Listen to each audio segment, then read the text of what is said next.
What's up guys, it's Dakota here, and today I want to talk about Virgin Media's new Vivid 500 megabits per second broadband. Now before I start, I do need to point out that I am not in any way sponsored to make this video. There is no person or company giving me any incentive to make it. It is 100% my own honest personal review. Okay, with that out of the way, let's talk about the new Vivid 500. So, first of all, let's talk about what Vivid 500 actually is. So it's part of a new bundle that's intended for new customers. However, I'm not a new customer. There is a way you can get it as an existing customer, but it's intended at new customers, and it includes 500 megabits per second broadband. That's 500 down, 35 up. It includes two Virgin Media's V6 TiVo boxes, which is live TV, pause, rewind, catch up, apps and all of that goodness. It includes home phone, so landline, and it also includes an unlimited everything mobile SIM. So that's unlimited data, unlimited text, unlimited calls. Data is unlimited 4G, which is absolutely fantastic. I don't need to worry about using 4G while I'm out and about anymore. So this package costs £99 per month. Now I know that sounds like a lot, but to put that into comparison, I was paying £83 per month, which is around about $100. £83 per month for the 350 megabits per second package. That was 350 down, 350 down, 20 up, and that included a basic landline, no mobile, and around 230 channels on the TV, with two V6 boxes.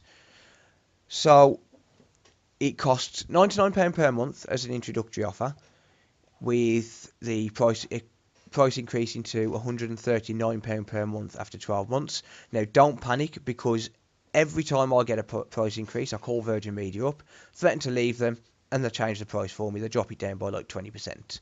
So don't worry too much about the increase. I am going to say they won't do it for everyone. It depends how you talk to them, and I know exactly how to talk to them. So basically, it's 500 down, 35 up, and that's what we're here to review today. So, just for comparison, I did do a little video while I was still on the 350, and I'll include a little snippet now just to show you the averages of what I was getting, and then we'll go ahead and do some tests on the new 500 package.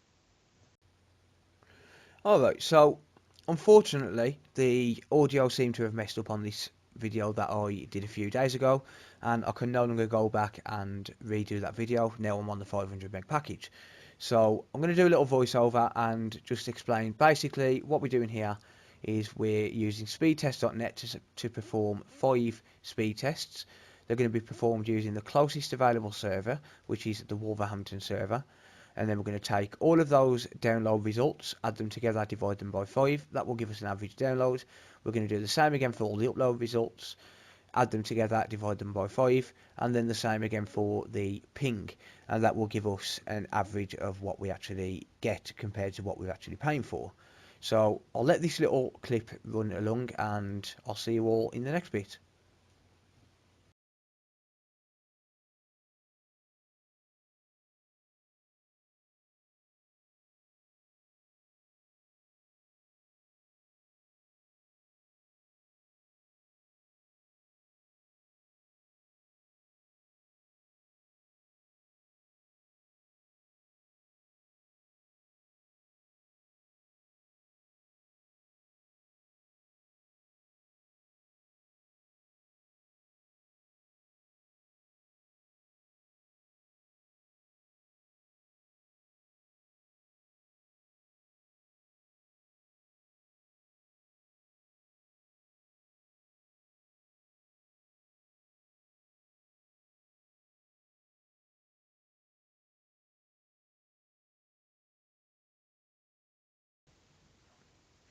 Alright, so now you've seen what we was getting on the 350 package.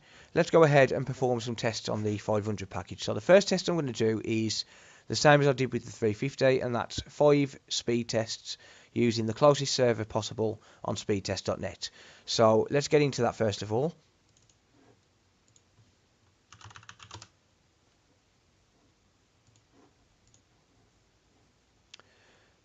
So this will find the optimal server, and it should be Wolverhampton.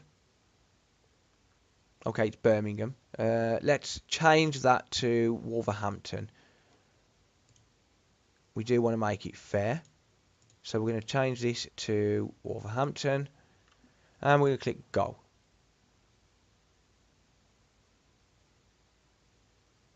So this is test number 1, and the ping is quite high for some reason. I'm not really sure why that is. It may be because my internet's being used quite a bit. But test number 1, getting around about 543.64, and I'll explain all of this, why we're getting more than 500 a little bit later on.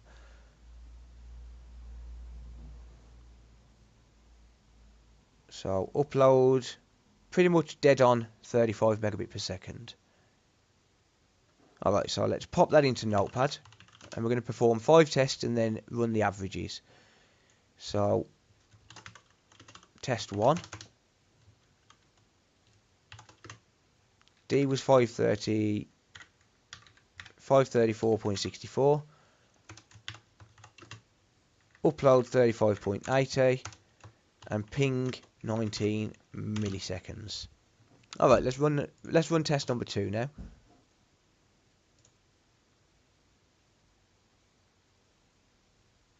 So again, 19 millisecond ping. Not really sure why, it's only around about 10 miles from me. But we're still getting right up there in the 500s with the download.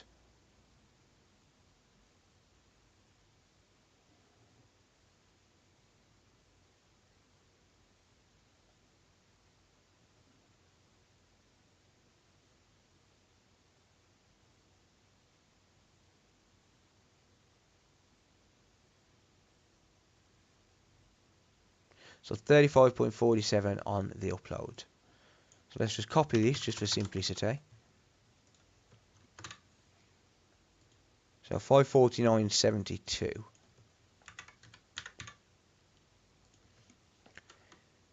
And this is 35.47. Same again, 19 millisecond ping.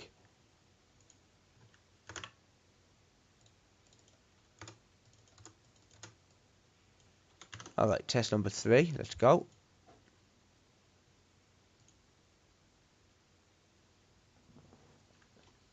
So 18 millisecond ping this time.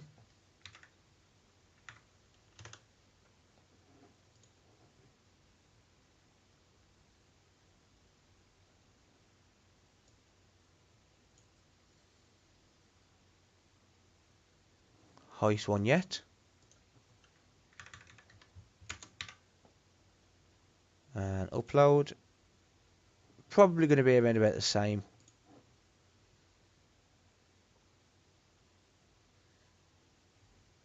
Okay, 35.99. I did see it jump to 36, but we'll take the result it gives us. Test number 4. And bear in mind it is 10 to 2, so there's going to be quite a lot of people using it during dinner breaks and things like that.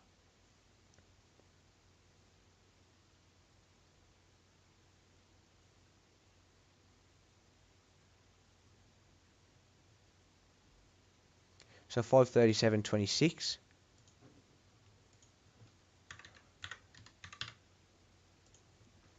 $19 millisecond ping again. And it's going to be around about 35.8. Oh, it's actually, wow, it's a lot higher. 36.01. So 36.01. Test number 5 now.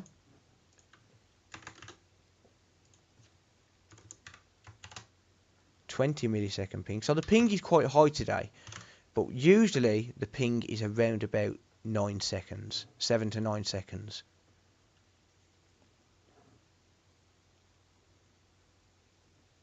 So 548.67.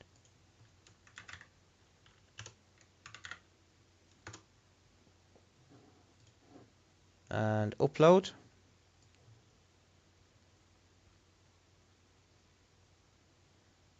$36.14. So highest upload yet.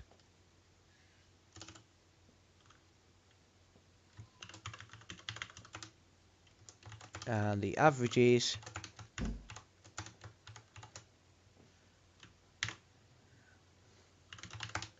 so let's add all of these together.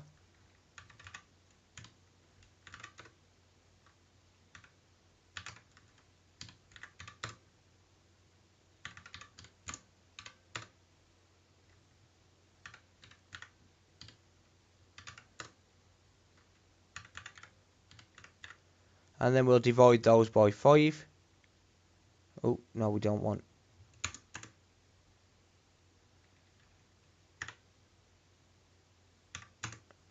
.46 megabits per second average. And the upload speeds now. So we'll add the upload speeds together.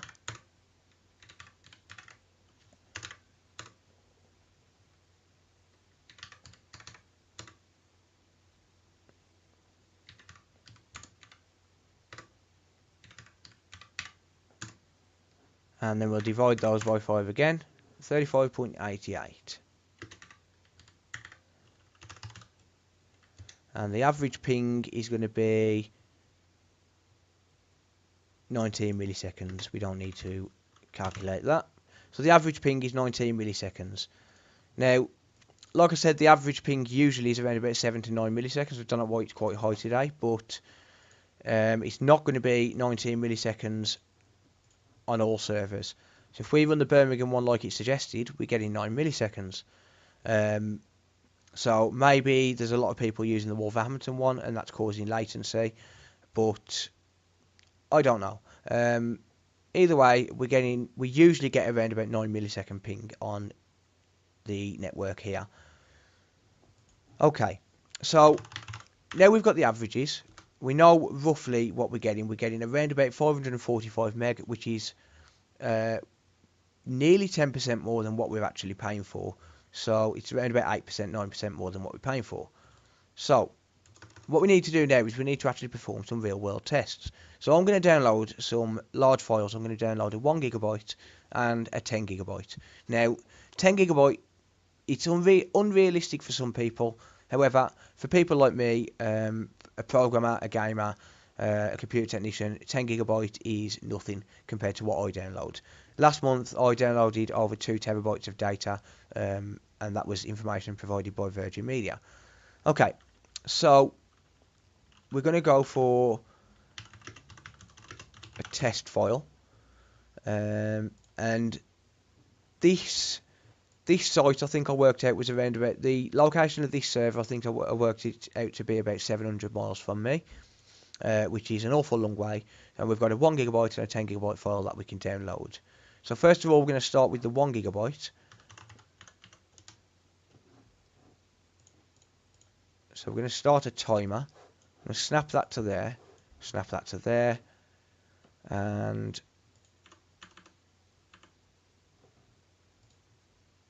let's, no, we didn't want a timer, did we? We wanted a stopwatch, that's it. Okay, so we're going to start this 10 gigabyte file.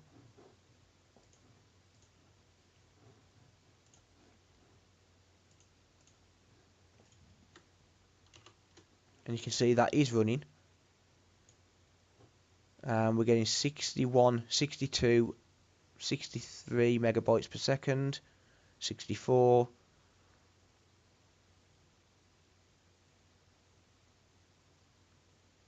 And it will fluctuate. However, we've already downloaded 1.5 gig in less than 30 seconds.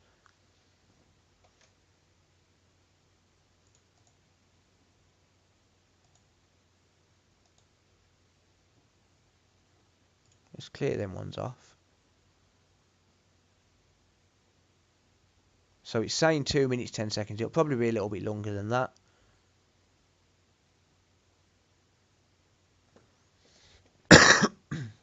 Excuse me.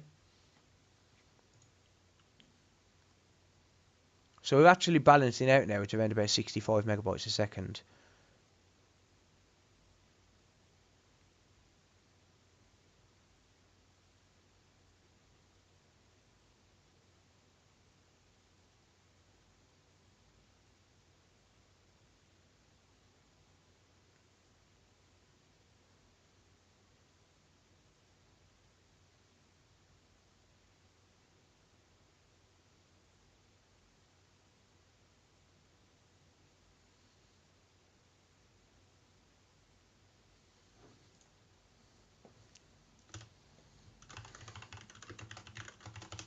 So we'll add these to the notepad.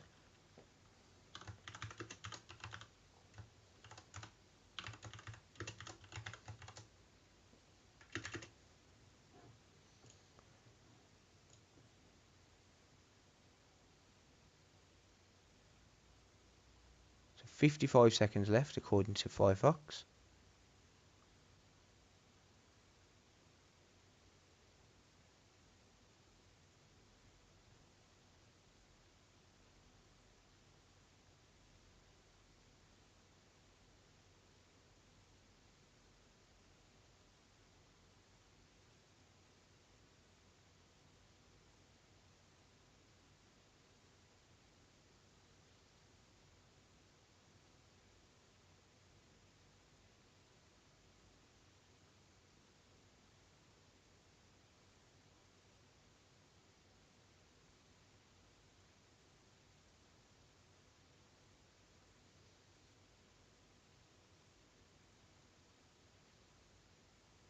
We're nearly there. So according to that, that said it had 15 seconds left when we had 1 gigabyte left to download. So 1 gigabyte in 15 seconds, I'm not going to complain at that. And that was 3 minutes and 8 seconds.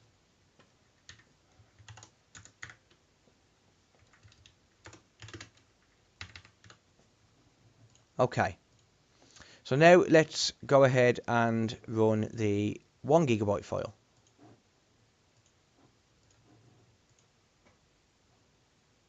So we'll just let that speed kick in.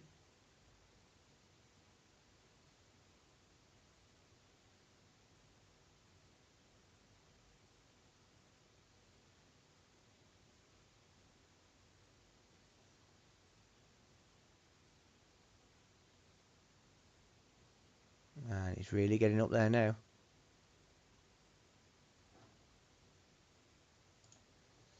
"29 seconds. So 29 seconds to download a 1 gigabyte file, and 3 minutes and 8 seconds to download a 10 gigabyte file, which is pretty consistent really when you multiply that by, when you multiply 29 seconds by 10, you get almost 3 minutes anyway. So you really can't complain at that. It's fairly consistent. It's fairly, well, I say fairly quick. It's very, very quick, and we're getting a lot faster than what we're actually paying for. So I've just accidentally uninstalled Grand Theft Auto 5, which is an incredibly large file. I believe it's around about 78 gigabytes. So what we're going to do now is, for an actual real world test, something that a lot of people are going to be doing, for example installing large games, we're going to reinstall Grand Theft Auto 5, and that includes downloading the entire package. So we're going to load the GTA 5 setup here.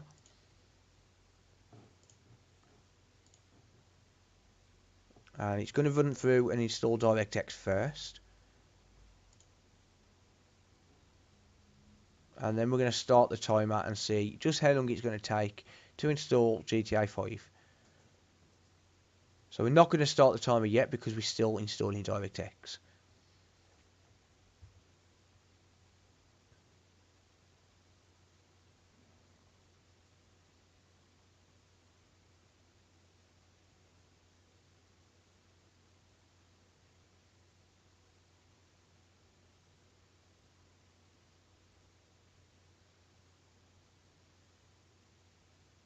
Okay, we should be just about ready here.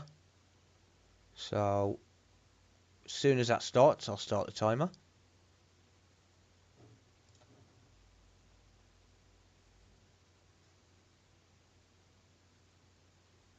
And should be ready.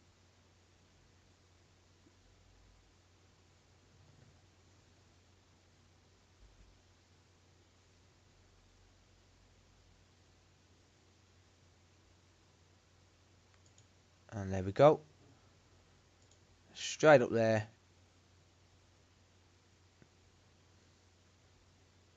64, 65 megabytes per second.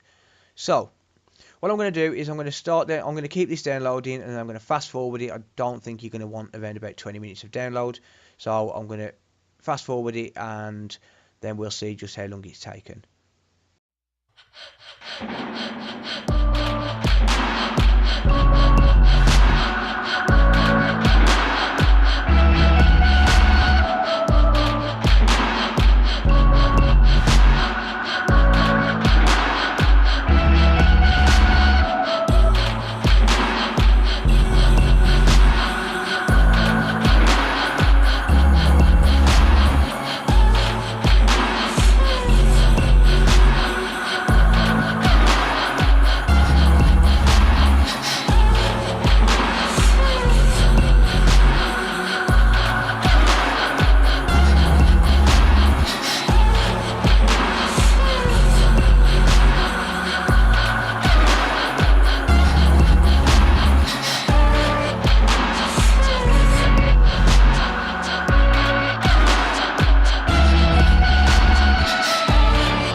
And we're back.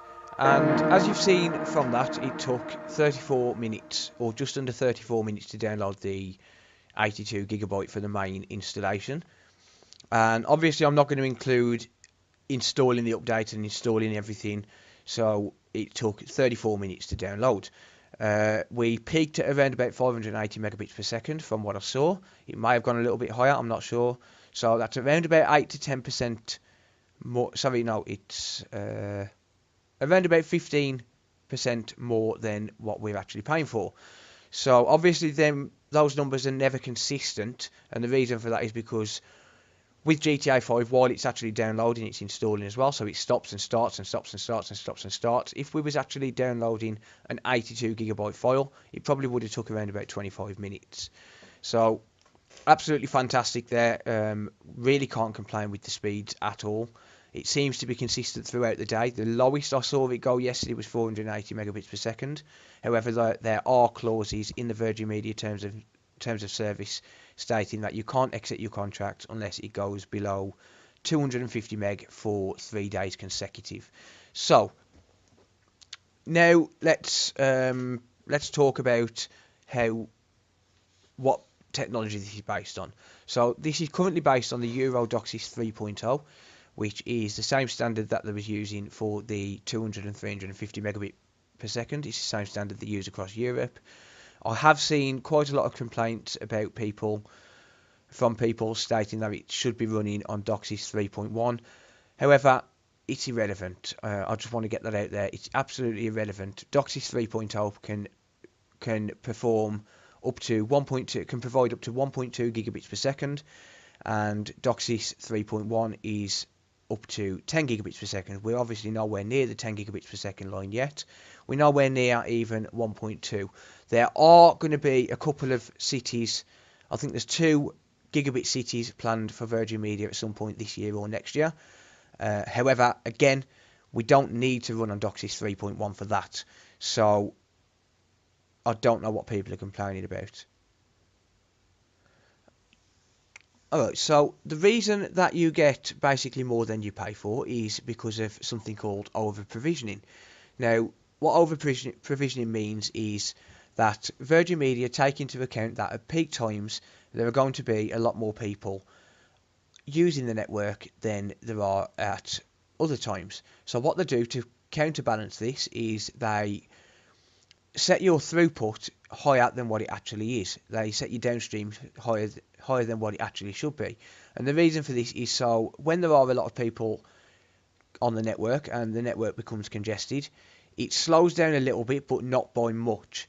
So it slows down, but generally it doesn't slow down enough that it goes below the 500 megabits what you're actually paying for. So say for example on the 500 megabit package, they actually assign around about 580.